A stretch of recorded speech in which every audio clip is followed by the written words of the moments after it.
couple more people pop in. Today's message or talk about my plan to talk about today is the difference between an HMO, an EPO, a PPO, so that you can, if you understand that, then you can explain to your clients the difference. I think a lot of agents are still thinking PPO is the best. I don't personally agree with that. So, but I'm gonna kind of just give you what those are and then kind of explain that. We're going to talk about why some doctors don't like networks. I had my own opinion. I had some educated opinion, and then I was at United Healthcare last week, and I actually now have an even more educated opinion about some of that that I learned. So I'm going to share that with you. And like I said, I got a little surprise to introduce. So last week we had John, Joshua, and Andrea who came on. So Josh and John are agents that we hired because I had this many clients, I was kind of drowning and I didn't know what to do. And Andrea, she helps with the backside of the helping with the data. She does customer service. Samantha started with customer service and is going to be switching, which I think is brilliant. And in fact, that's now going to be our business model here at our agency. When we hire new agents, they're going to work as customer service to start with. Even if they know that they're coming in as an agent, you're going to be customer service for 2 to 3 months, because the customer service side will make you a better agent. If you hear the same question over and over and over again, you start going, maybe I should say that in my presentation, right? But if you as an agent never do the customer service side, you don't know what you're missing. So that's become our model now, because we've hired people, right, that were agents that came from a call center or did it themselves. And it was a lot of work to untrain them of what they thought was the right way of doing it. But it wasn't our way of doing it. And so it caused friction, it caused problems. And they weren't necessarily bad. I mean, it wasn't like, oh, that was a sucky agent. It's just, it took, one of them, it just took like a year before he was fully understanding our culture. So, but then we hired somebody who went from customer service to an agent, and it's like, this is brilliant. And so that's now our business model going forward. But the person I want to introduce you to, this is a little my surprise here, is actually who I think you should hire first. So if you are a solo person, I see it a lot of times, they're like, oh, should I hire agents? I hire agents. I'm going to tell you who I hired first. And this is actually the 4th person in that role. So she wasn't the first one, but she was the 4th person in the first role that we hired. So Wendy, I want you to come on over. This is Wendy. She is receptionist extraordinaire. Now, she is the first point of contact. I'm kind of the face because I have purple hair, and I'm out there networking and stuff. But when a customer calls, they don't talk to John, they don't talk to Josh, they don't talk to Sam, they don't talk to Andrea, they talk to the receptionist, right? And that's kind of the key. And if you hire somebody to take all of the stuff that doesn't make you money, making appointments doesn't make you money. Going to the appointment makes you money. Returning really quick customer service calls, that's not necessarily making you money. So when you're starting to feel a little overwhelmed with so much stuff to do, if you can go, what can I take off that doesn't make me money? Often it's receptionist. So Wendy, I want you to talk about kind of what you do. Hey everybody, how you doing? So a lot of times I'm the first point of contact when people call and they want help with insurance, or they have questions, or they just don't know where to start, but people told them to call us. If you have a question, a lot of times I will ask more information to see who I can get you to that can get you the fastest answer. I can make you an appointment. I can get you forms. A lot of times I like to explain how we work at Next Step Insurance. So a lot of times people call and just think that we're going to sell them something. So a lot of times I like to say, okay, for your first appointment, we're going to have you fill out paperwork, and then you're going to come in and our agents are going to educate you on how insurance works and going to give you about 2 to 3 options. All right. Now, some people sign up that day. A lot of times people take 2 appointments, and when they come back, they usually get a few more questions answered, and then they get enrolled. Okay, every person is different. We know some people can do this in 1 appointment. We know some people need 3. It does not matter to us how many times you come in. Okay, my main job basically is just being friendly and positive, and greeting you when you have appointments, answering the phone, scheduling. And then I help the client services department run smoothly. And of course, obviously, if someone needs a little bit more attention, or it's very important, I try to get that taken care of right away. And our main thing, my main thing as far as receptionist goes is I just love to meet new people and I love to provide excellent customer service. As a receptionist, now we have a brick and mortar, so people walk in and they see Wendy. Even if you have not a brick and mortar and you have people calling you, having that happy voice be the first thing. And one of the things Wendy always says is, we're happy to help. We can help you. Even if the help is to tell them we can't help them, right? Even if we're like, we can't help you, but here's where you go to get that help. So Wendy's always going, we're happy to help you. We're happy to help you. And I got to listen to, we had a client sitting in the lobby who was sitting there for a little bit. I don't know if she was waiting a long time or whatever, but she was out there for a period of time, and it was near the end of open enrollment. And they said, I've listened to your receptionist answer so many calls, and I'm sure she's tired, and I'm sure it's hard work, but she is so positive every time. And this was in December, so it had been a rough. I mean, and we just learned we had 40,000 inbound calls last year. That's how many calls we got. And 60% of them were answered by this woman right here, the under 65 department. So if you're looking to hire somebody, find a receptionist, because I don't know what we would do without the happy person who's willing to leave life stuff at home, comes to work, is happy, and that first impression. And we get that a lot. I mean, you know, over and over, I get people who are like, wow, whoever your receptionist was, they may not even remember her name, makes that first impression. Any questions for the receptionist before she goes back and answers phones? Thank you, Wendy. I appreciate it, because really, I mean, that was the first position we hired, was a receptionist to handle, at first, just appointments, just putting the appointments on. If you can have your receptionist listen in to what you're doing, they can learn. I mean, Wendy, I'm listening to her share stuff on where the tax credit limits are, or when we had that cliff, she can share some of that really simple stuff that just takes that off of your plate. Gail, is she licensed? Nope, she is not licensed. Our two receptionists are probably we have three that are not licensed. So she's not giving advice. She's not telling them. In fact, I hear her say when they ask her, because they'll want to start asking her, and she'll go, I'm not an agent. That's what the agent's going to explain to you. But she could be licensed. You certainly could, when you hire a receptionist, ask them to get licensed. All right. Thanks, Wendy. Bye. So yeah, so that's Wendy. And honestly, with the receptionist, the very first one we ever hired, we only hired her during open enrollment, because we were too busy taking calls and scheduling appointments. And I'm like, I just need somebody to take that on. Can you just answer the phone coming in, make the appointments? And that was about all she knew. I mean, she was not tech savvy. She had a wonderful phone voice though, and she could put appointments on the calendar. And then open enrollment was over, and it was like, because this was, 4 years into the system, maybe 3 years, actually, I think it was the third year. And that was the year that we went from 300 clients to 600 on the under 65 during open enrollment. So it was crazy. And I'm so glad we hired a receptionist. We had no idea that was going to happen. The next year we did it again. We brought somebody in for open enrollment who, we were just looking for somebody who needed, extra money at Christmas time. Sort of thing, or somebody who just wanted something for a little bit. We brought in a receptionist. She stayed during open enrollment and through January, I think. And then it was like, all right, it slowed down, and I went back to running the office and answering phones. The next year we hired somebody, and they've been with us ever since. In fact, she's still, our third receptionist is Mary. She still works for us. She's over 65. She works part-time and runs the commission stuff. So she had stuck with us through that whole time. I think we're going on 8 years now, maybe, that she's been with us. So, or 7, something like that.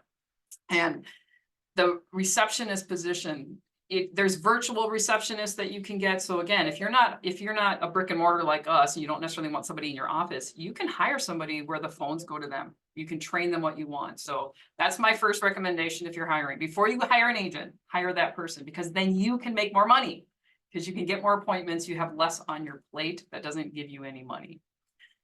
All right, so thank you, everybody did punch in last week. So I'm going to show you a quick screenshot. We'll see if this works, because sometimes the PowerPoint doesn't always work well when I'm doing Zoom. So this is a presentation, when I talk to my clients, where I'm telling them about the difference between an HMO, an EPO, a PPO, and a POS. So that's typically the 4 things you'll see on Health Sherpa, where you can kind of narrow it down if you want. Some areas, our main area doesn't have a PPO, but other parts of the state have PPO. So every state's going to be different. You're going to see one of those 4 options. So HMO, it stands for Health Maintenance Organization, a type of health insurance plan that usually limits coverage to care from the doctors within the network. And the old HMO or gated HMO is what I'm hearing now, is the type of HMO where you must have a primary care doctor assigned to you. So on your portal as a client, you have to have somebody, you have to have this person's name. And if you go to a different primary, they won't pay for it. You have to have your primary listed. And then in order to go to a specialist, you have to have your primary write a referral to that company. This was HMOs, I remember, and I was only in high school, it kind of came out in the 80s, and then people were mad about it. And the idea behind it's great. The idea is that you have a primary care doctor who knows you all about you, your whole wellness. And so they don't want your primary to not know that, hey, by the way, you're seeing an oncologist, and that you're seeing a podiatrist, and that you're seeing a cancer person, and you're seeing a joint person. So the idea was that your primary care doctor would know holistically your whole self of wellness. But the practicality of it was kind of a nightmare sometimes. Sometimes your doctor was like, no, I'm not gonna send you a referral. Like, why they wouldn't, I don't know, but that kind of happened, or they just got overwhelmed. Or they would say, well, I'm not gonna send you a referral till you come in to see me. Well, then they'd see him and go, well, I can fix that. And you're like, but I wanna go see the skin doctor, right? So HMOs typically got a bad rap, and people still remember the bad rap, but a lot of them don't understand the HMOs. There are HMO systems like Molina. So anybody who knows Molina is an HMO, but they're not gated. It just means stay in the network. In fact, their system is so antiquated that it assigns a primary care doctor, but they don't care. So I mean, I had a lady who was like, she actually dropped her Molina. It didn't cost her anything. She goes, well, they put somebody on there I don't even know, and I'm going to go see my doctor. And I'm like, okay, we could have switched that. They're not forcing you to go to that person, but their system just requires it from when they were a gated HMO. And then there's systems in my state, United Healthcare is the only gated HMO where they're requiring that. So we're explaining that to people who are signing up. You have to make sure your primary is listed. And in order to have a referral, you're going to have to jump through a couple of extra hoops. So that's what a gated HMO is versus an HMO. So some people, they'll see it, they'll see you're saying, hey, go see Molina or whoever, and they're like, oh, HMO, I don't want an HMO. All it means is stay in the network. But if it's a gated HMO, and you guys know who those are in your area, and if you don't, you should, then you can explain what gated HMO is. EPO is an exclusive provider organization. So it's a managed care plan where services are covered only if you use doctors, specialists, and hospitals in the network. So it was kind of came out of HMO. Our carrier, our local carrier, Common Ground Healthcare, was an HMO, and then they changed to EPO. But it kind of means the same thing. It just means stay in the network. There's zero coverage outside of the network. Okay, that you're going to get the best rates anyways. We have told people, hey, I've got this one doctor that's out of network. And we're like, all right, go to all your doctors in network. And when you go to that out of network doctor, just pay cash. Don't give them the insurance card. Don't waste your time. Just say, I'm self-pay, and pay cash to go to that out of network doctor, because it's going to be cheaper. It's going to save paperwork, because it's, they're going to charge some astronomically large price because it's out of network. And who cares if it's out of network? Just do cash. Don't even send it to your insurance carrier. Then there's the PPO, preferred provider organization, type of health plan that pays you less pays less, you pay less if you go in the plan's network. You can use doctors and stuff out of the network, but you're going to pay a whole lot more. Now, if the one in my area, the PPO that's up in the Valley area, it says in network deductible, $5,000, out of network deductible, $10,000. So it's $10,000 before they're even going to kick in. And it's not the $5,000. If you reach your in-network $5,000 and go out of network, it doesn't carry over. Those are 2 separate buckets. So you could reach your $9,000 out of pocket in network and then go outside of the network, and now you're starting another bucket. That $9,000 doesn't carry. It's 2 different buckets. And then if in my area, the max out of pocket for the out of network, there isn't one. It just says you have to pay 10,000, then we'll pay 50% of that, but there's no cap. We'll just pay 50%, but if it's $1 million, you're paying $500,000. So is it really worth it?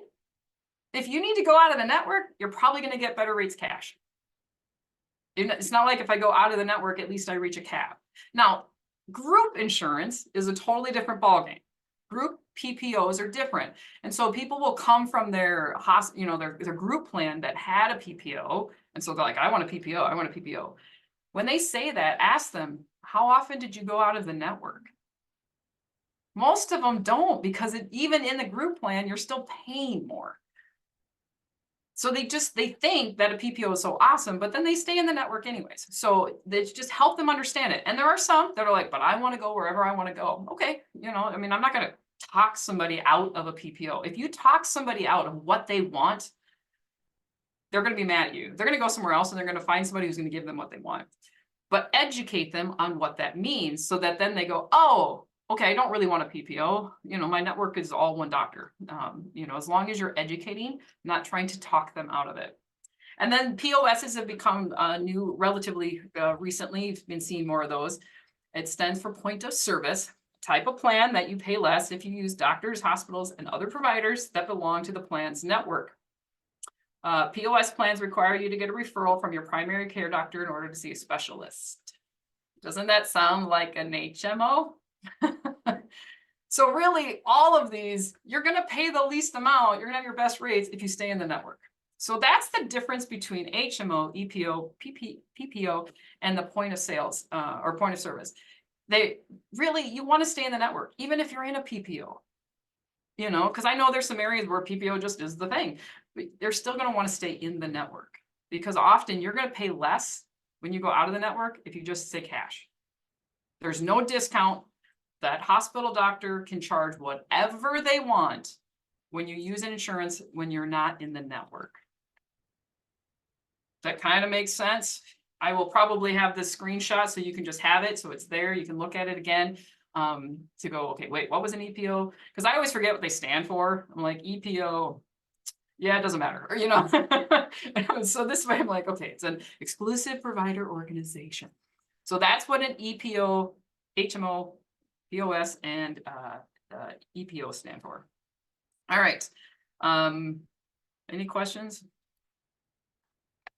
I see a little bit. Gatekeepers lost money when they're referred.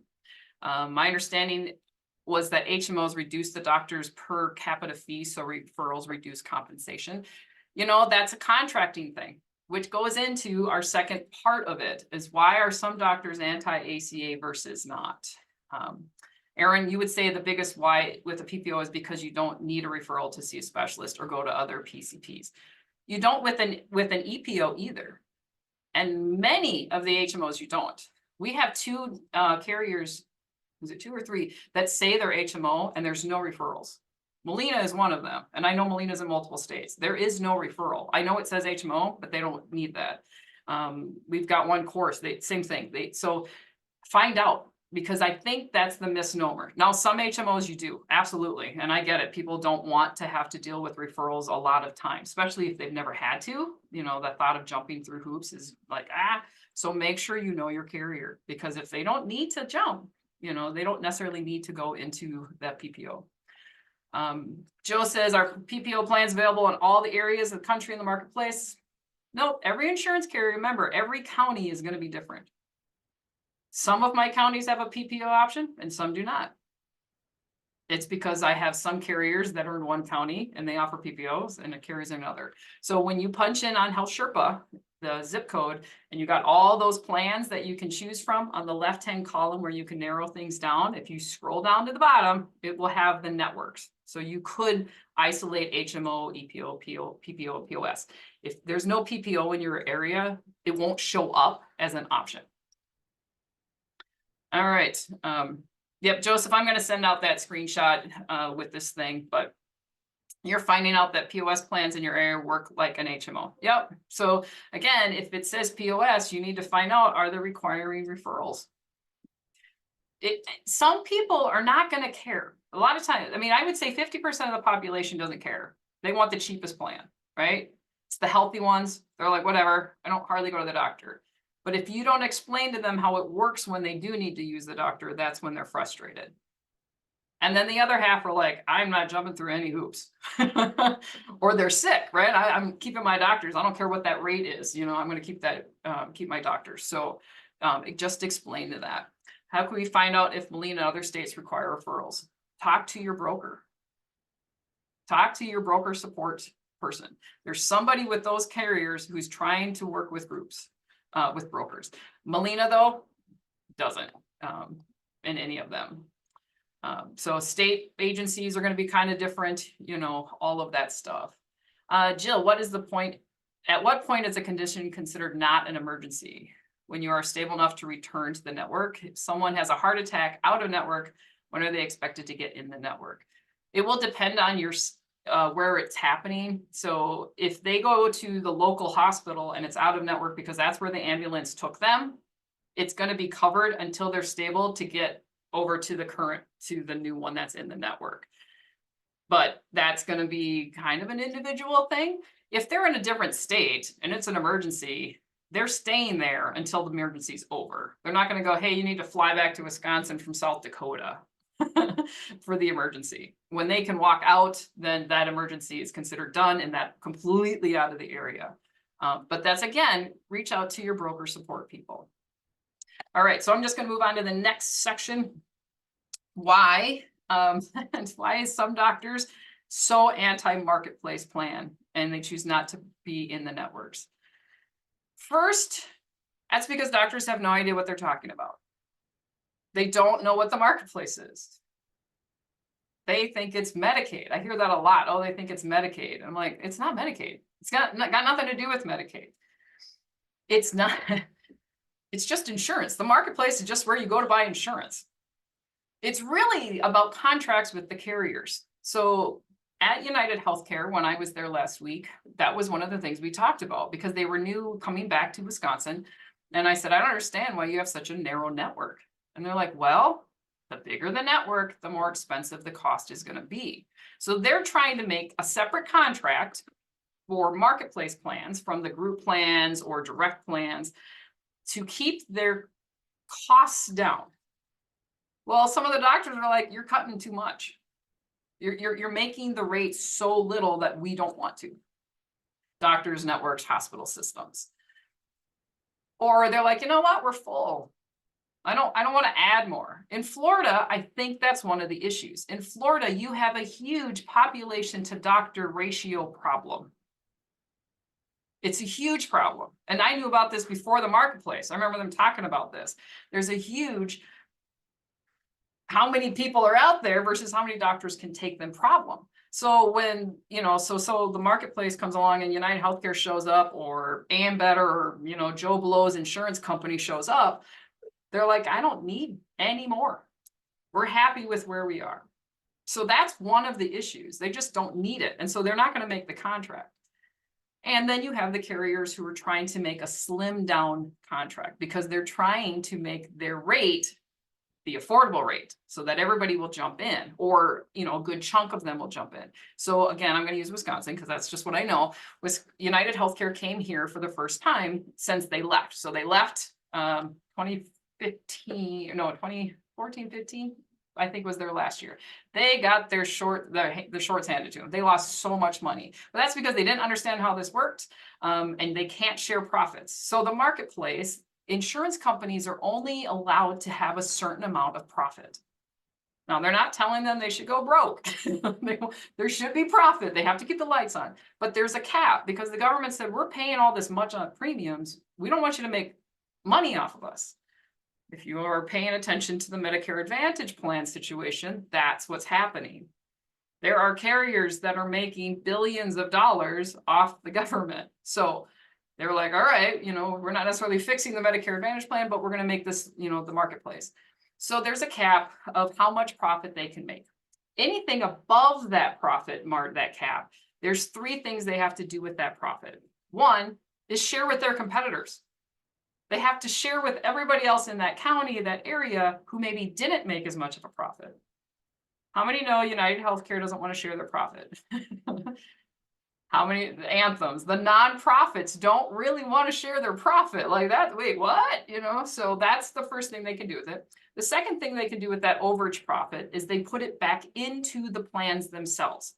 So Molina, that's typically what they do. In our area and in many states, they were the first one to have a bronze $0 deductible plan. When the year that showed up, I just went, oh, this is amazing. This is an advantage plan for the under 65 market. That's all this is. And if you don't know what an advantage plan, which most of our under 65 people don't know, they're like, this is so confusing. I don't understand. What's a $0? They're like, ah. But I'm like, this is amazing. This is the best plan ever. What are you talking about? You're going to know what you're going to spend before you go. This is brilliant. So Molina always takes their profits and puts it back into the plans. Now we have a co-op in our state. There's only like 4 left in the country, but our co-op took those profits and they sent them back to the people. Now that one's a little odd if you think about it. Shouldn't it be that goes back to the government because they're the ones who were paying the premium? But that's, I don't know, whoever made that rule wasn't thinking. So they can either share it with their competitors, put it back in the plan, or give it back to the consumers. And I think we've had 3 carriers, 2 carriers who have done that. They've made too much and they sent basically reimbursement checks back to the consumers. So United Healthcare didn't really know how to do that. They left our state. In the rules of the marketplace, if you leave a state, like you fully leave a state, they cannot come back. And I think it's 5 years. You're locked out of that state for 5 years, which is, I'm kind of agree with that. If you're not going to stick around and figure out how this works, then okay, you can't come back. It had to take 5 years. So that is what happened. The United Healthcare left Wisconsin. They had to wait 5 years. And then they started going out. I mean, they finally realized, okay, this ACA is sticking around and they've been in other states. I see them in Texas. I see them in Florida. They're moving around. So they came back to Wisconsin knowing what they knew. All right, we can't make too much profit. We have to find that sweet spot. So they have a narrow network. And that's kind of what's happening. So they have these narrow networks and the doctors are really kind of getting to say, yes, I want to be a part of it, or no, I don't. So when you have a carrier in our state, it's Anthem Blue Cross, they have a huge network. They're also one of the most expensive. Okay, they're doing that on purpose because they don't want to necessarily make a lot of profit, but they're there. And the people who want that huge network are willing to pay that price. Now, they're probably 10% of our business is that higher, I want to go wherever I want to go. So it'll be interesting. This is the first year Anthem has in every county but one. I don't know why that county's the redheaded stepchild, but they're in every county in Wisconsin. And we'll see what they do next year. What's their ancillaries going to say? Is the rate going to come down? Is it going to stay the same? Is it going to go up? Are they going to drop some counties because, wow, we got, too many sick people because we were the first one that let them go everywhere. So that it's always a play. And the newer an agency or newer an insurance company is to a county, the more they have to figure out where their sweet spot is. So if you have a state where you have a carrier who's been there for the whole time, 11 years, they're probably pretty stable. They have found their sweet spot and they're consistently and price point kind of similar to the same. It's the new carriers that come in that have to figure things out. So there's going to be some volatility until all of those carriers kind of find their sweet spot. In reality, we want them to be within $100 of each other. So that then the sick people are spread out amongst all of them. The healthy people are spread out among all of them. None of the carriers want 100% of the clients in the marketplace. They don't want to be too cheap because then they get sick people. They don't want to be too expensive because then they don't get nobody. So it's always this actuary kind of movement trying to figure it out. And I do have at least one, I might have 2 insurance companies that will be one of my guest speakers coming on to let you see, to talk about how they come up with their plans and the actuary, how they make it go from a bronze to a silver, what they have to do so that you can see the inside back stuff that's happening before we get to see the rates on October, 31st. What they have to do. And then the reason I'm also gonna have an insurance carrier come and talk to you is so that you know what they can and cannot do as far as the marketplace. And they can't do anything. So, they cannot send information back. Everything comes to them and they have to handle whatever gets to them, except for canceling any coverage because of lack of payment. It's kind of the only thing they're allowed to do. So, but we'll kind of explain some of that. So I've got one, if not two carriers that are interested and happy to share that so that you can kind of see what's happening. So I don't know what you've got for questions. I just see some people have been answering. Is there any questions, Sam or Josh or John, that is of interest that I should? I mean, this is a quick session. We could be done now and get your half hour out.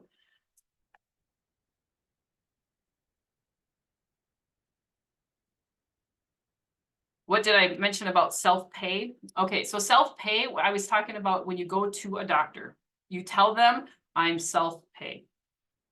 If it's out of the network, don't even give them the card. Just don't. The reason I'm saying this, because I'm about the why, and so I'm going to tell you why. I go to a doctor and I give them a card, and you've all seen your explanation of benefits. They send a stupidly large amount of money to the insurance company for that, whatever that is, the lab, the doctor visit. And then the insurance company goes, ha, no, $100 isn't allowed, and you're only allowed to charge them $20. I saw one time a lab of mine, it said $1,000, and they were like, you're allowed to charge $35. And I was like, all right. So then you get that explanation of benefit, and they're only charging you $35. But that's for a doctor and system that's contracted. Same thing. Now I give them my card, and they send that $1,000 to an out-of-network insurance company. And then the insurance company goes, we have no contract. And guess what you get is a bill? $1,000. But if you had just said cash, probably was $35. It was probably $50. Cash is completely acceptable when you're going out of the network. You'll get the cash discount, which means you're probably going to get the rate that the contracted rate is anyways. There are some insurance or receptionists and hospital systems that will make your client feel like they legally have to tell them about their insurance. No, they do not. You do not have to tell them you have insurance. In fact, the reason they even ask for this is because in the 80s and 70s, they would say, do you have insurance? And they'd say, yep. And they're like, okay. And you'd have your doctor visit, and then they'd give you the paperwork to send to your insurance company. How many people are procrastinators and didn't send the paperwork, right? So then the doctors and hospitals and clinics were like, you know what? As a customer service, we'll send it for you. That's the law. That isn't a law. It was a customer service thing, right? Now, what do you sign when you go? Who's responsible for the bill? You, right? So I'm responsible for the bill. So give me what the cash rate is. So you can tell your clients, and I've done it myself. I've worked with other people that are on, oh, that worked. Tell them I'm self-pay. I'm self-pay. I do this with people who are in ancillary products that aren't necessarily on the marketplace. Sometimes with short-term, but definitely if they're in an indemnity plan, I'm cash pay. And then they submit the claims themselves if they want for an indemnity plan, or short-term. Sometimes it's not worth it. You can probably get a better discount for cash than you can on a short-term contract. So that's what the self-pay is. All right. Yep. You can be your own. I have been my own self-pay person.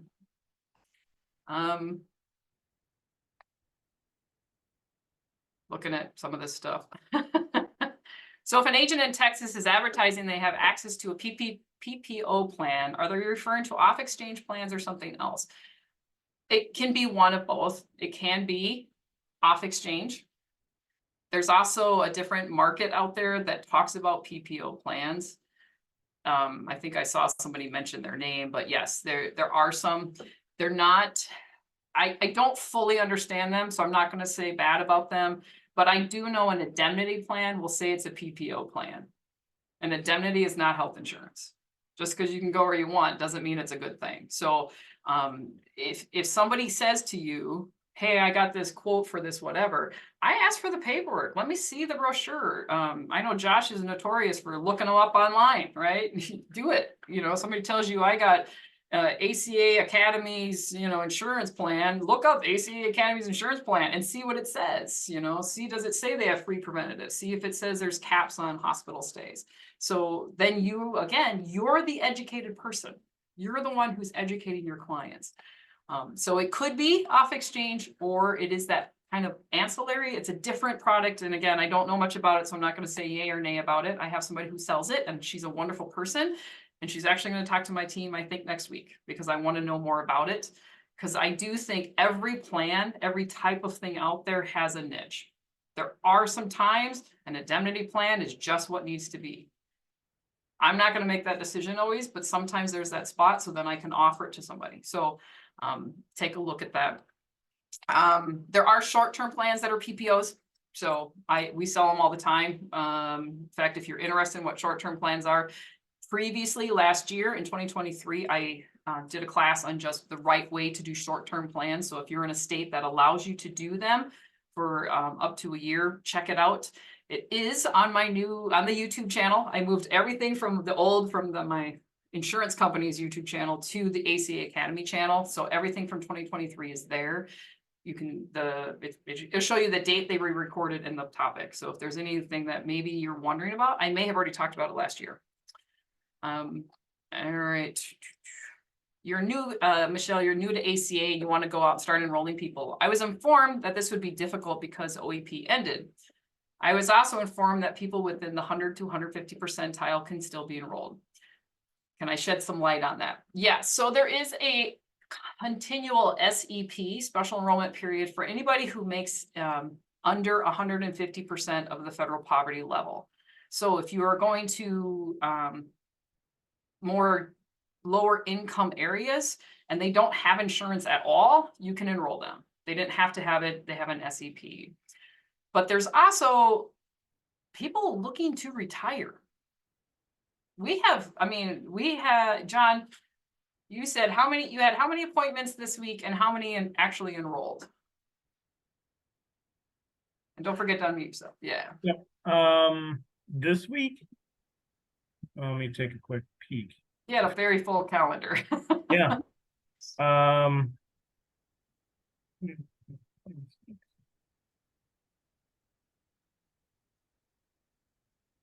I'd say about 25 to 30 appointments. 25, 30 appointments this week. Yeah. And how many enrolled?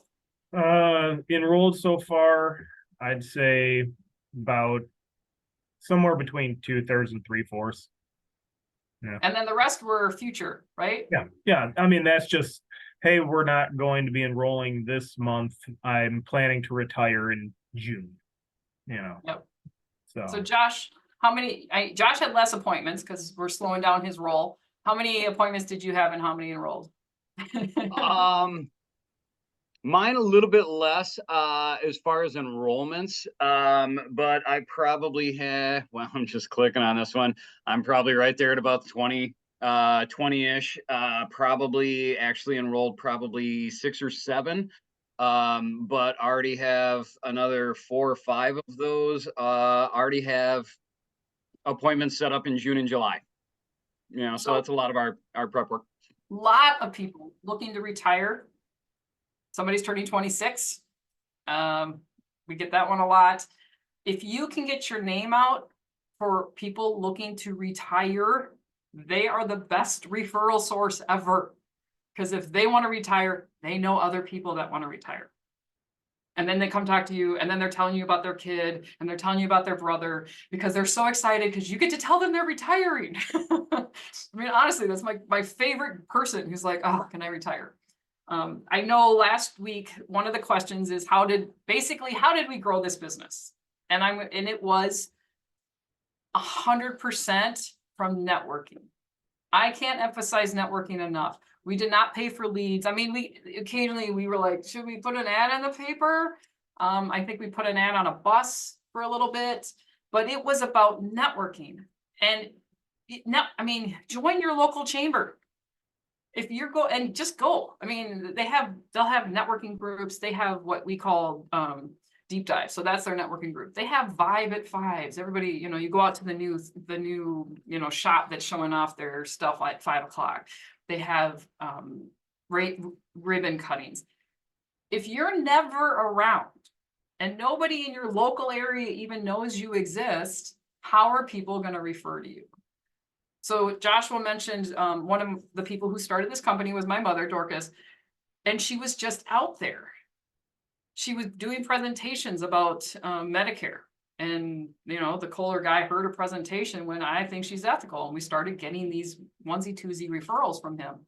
So if she hadn't been out there when Kohler got rid of their health insurance for retirees completely, it wouldn't have come to us. But we had been putting our name out there. So it wasn't like, I'm not going to tell you, you're going to have 1,000 clients in 1 year. Now, I do know there's people that do that. They're like whizzes at online, whatever. That's just not our model. Our model is community. And even if you're an online person and you're not doing it out in the community, you can still network online. Find your local networking groups. If you're a mom, find the county's mom group. Start being around, because then your name will get mentioned. If people don't know what you do, if your friends and family don't know what you do, they can't refer you. If your neighbor doesn't know what you do, right? So just network. And once that referral starts happening, this is the time right now to start going out to find the unions and say, make an appointment with the union rep. I would just love to help people if they're thinking of retiring. Go out to accountants after accountant season. Contact divorce lawyers. If you can educate a divorce lawyer how ACA works, and when they're getting divorced, there's always somebody in there who's got to figure out their health insurance. Be a resource. We get referrals from a guy who is a lawyer who writes wills. I don't even know how it comes up. But if you're not networking and being a little brave, just be brave, I know people that put the rack cards in doctors' offices. At your doctor, go, hey, did you know I sell health insurance and I work on the marketplace? Can I leave some rack cards with you? Go to pharmacists. They are always looking at you. If a pharmacist feels like you're an advocate for them, they will be happy to send people to you.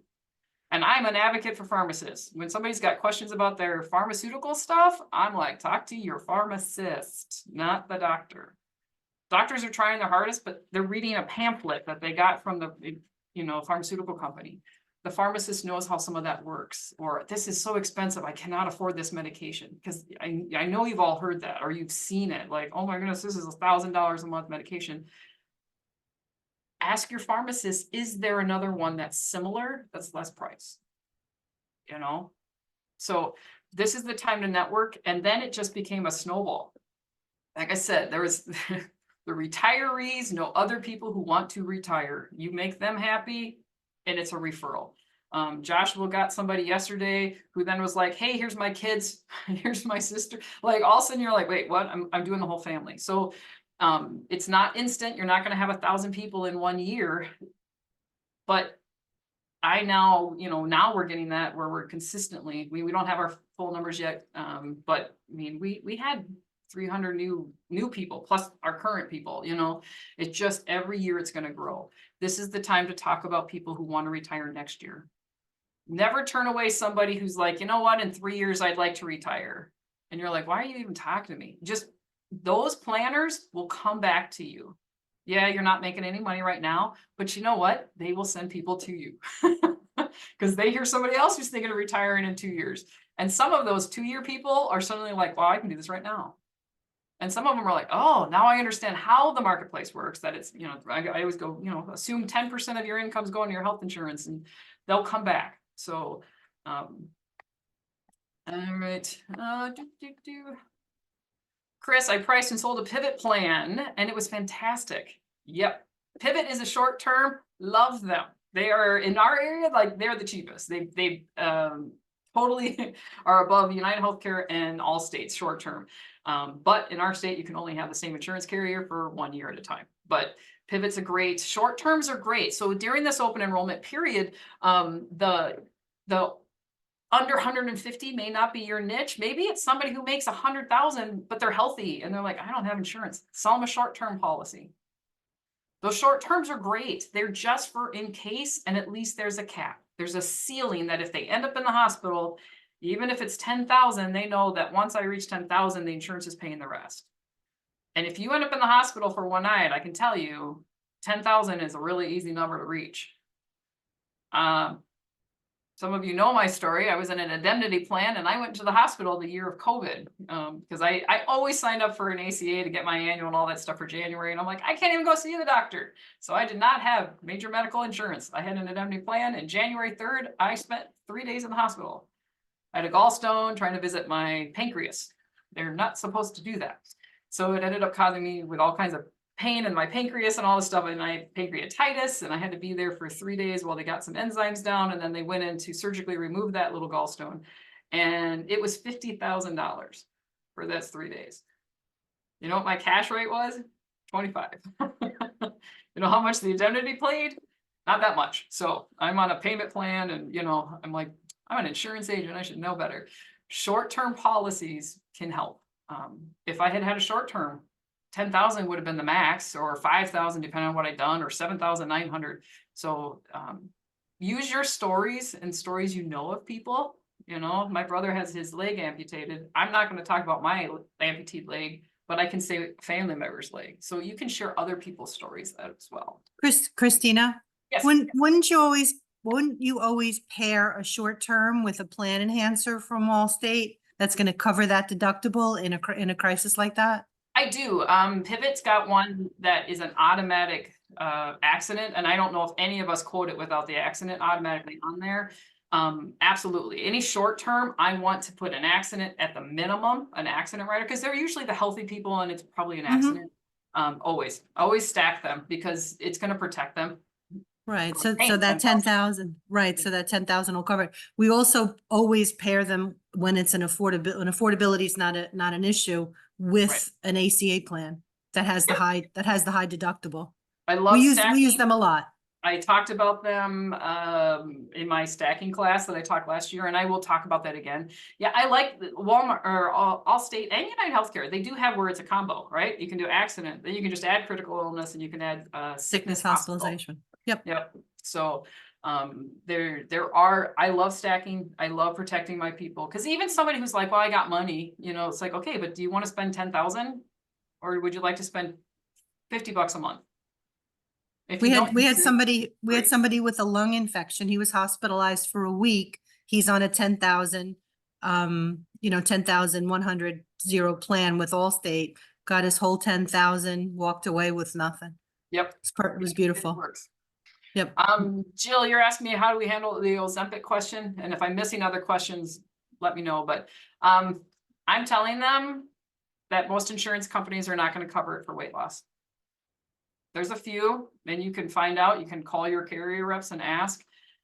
I have personal feelings about it. I just think it's odd to take a medication for diabetics, and the side effect is losing weight. And now you want to take a medication that's not for what you have because it's going to help you lose weight. But that's people, there's some things coming down in the pipeline. I've seen it on the NABIB things about Ozempic. There are people who want to make it available for weight loss, but the price point is I get why the insurance companies are saying no. It's a really expensive medication. We've had a couple of those issues so far with Ozempic, especially people going from one insurance to the next one. It's been pretty minimal. A lot of the insurance companies up here in Wisconsin, it really have just taken Ozempic, quite frankly, right out of it.